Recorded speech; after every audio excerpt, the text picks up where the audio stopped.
जोहार दोस्तों, 15 अगस्त 2025 से यानी कि पूरे देश में होंगे बहुत ही बड़ा बदलाव दोस्तों, जो कि पेंशन धारियों के लिए 6 नियम लागू होंगे दोस्तों।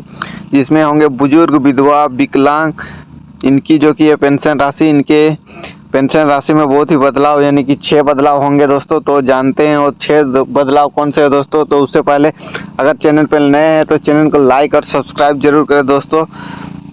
आइए जानते हैं पूरा डिटेल में क्या है। आइए यहाँ पर बता रहा है कि हमारे देश में सामाजिक सुरक्षा के तहत वृद्धावस्था, विधवा और विकलांग पेंशन भारत की सरकार द्वारा दी जाती है दोस्तों। जो कि विकलांग पेंशन और वृद्धा पेंशन और विधवा पेंशन ये भारतीय सरकार द्वारा दी जाती है दोस्तों, ताकि इन वर्गों को आर्थिक सहारा मिल सके। तेजी से बदलते सामाजिक और आर्थिक माहौल के साथ सरकार समय समय पर इन योजनाओं में बदलाव करती रहती है दोस्तों। 2025 में सरकार ने पेंशन प्रणाली को और पारदर्शी और आधुनिक बनाने के लिए कुछ नए नियमों की घोषणा की है दोस्तों। ये नए नियम 15 अगस्त 2025 से पूरे भारत में लागू होंगे दोस्तों, जो कि 15 अगस्त 2025 से पूरे भारत में लागू होंगे। इनका मुख्य उद्देश्य पात्र व्यक्तियों को समय पर और सही पेंशन देना व फर्जी लाभार्थियों को बाहर निकलना दोस्तों। इसी के कारण जो कि कुछ नए नियम बदलाव किए गए हैं। तो वो नियम कौन से है ये जानते हैं।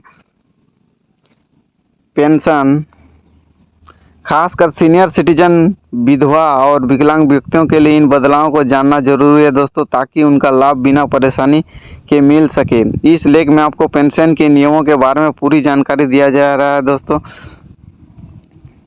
जो 6 बड़े बदलाव किए गए हैं दोस्तों 15 अगस्त 2025 से लागू हुए हैं दोस्तों। और कौन कौन से हैं। पहला नंबर पे पेंशन में वृद्धि, यानी कि बहुत ही दिनों से, जो कि बहुत ही सालों से 1000 रुपया मिल रहा था दोस्तों, तो अभी पेंशन में की राशि में वृद्धि होगी दोस्तों। तो अब न्यूनतम पेंशन राशि 5000 प्रतिमाह कर दी जा सकती है दोस्तों, जो वृद्ध, विधवा और विकलांग सभी प्रकार के पात्र पेंशन को मिलेगी। कुछ राज्यों में यह राशि और बढ़ाई जा सकती है दोस्तों। 2 नंबर में आते हैं दोस्तों, आय और पात्रता की शर्तें। वृद्धावस्था पेंशन पाने के लिए परिवार की वार्षिक आय सीमा 2 लाख है। विधवा पेंशन के लिए आय सीमा 1.5 लाख है।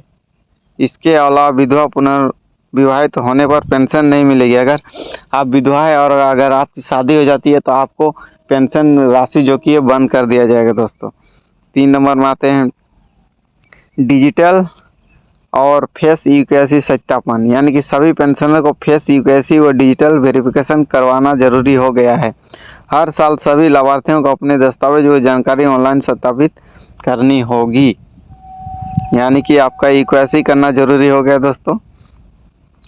पेंशन भुगतान की नई व्यवस्था, पेंशन भुगतान की जो नई व्यवस्था की गई दोस्तों, अब सभी पेंशन राशि सीधे लाभार्थी के बैंक खाते में भेजी जाएगी। पोस्ट ऑफिस या नगद भुगतान की व्यवस्था की समाप्त कर दी गई है, यानी कि नगद आपको नहीं मिलेगी राशि दोस्तों, जो कि आपको आपके बैंक खाते में डीबीडी के माध्यम से यह राशि भेजी जाएगी।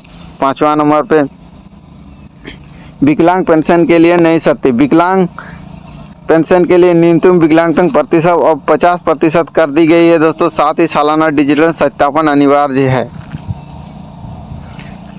जो 6 नए नियम है और 6वां नियम क्या है।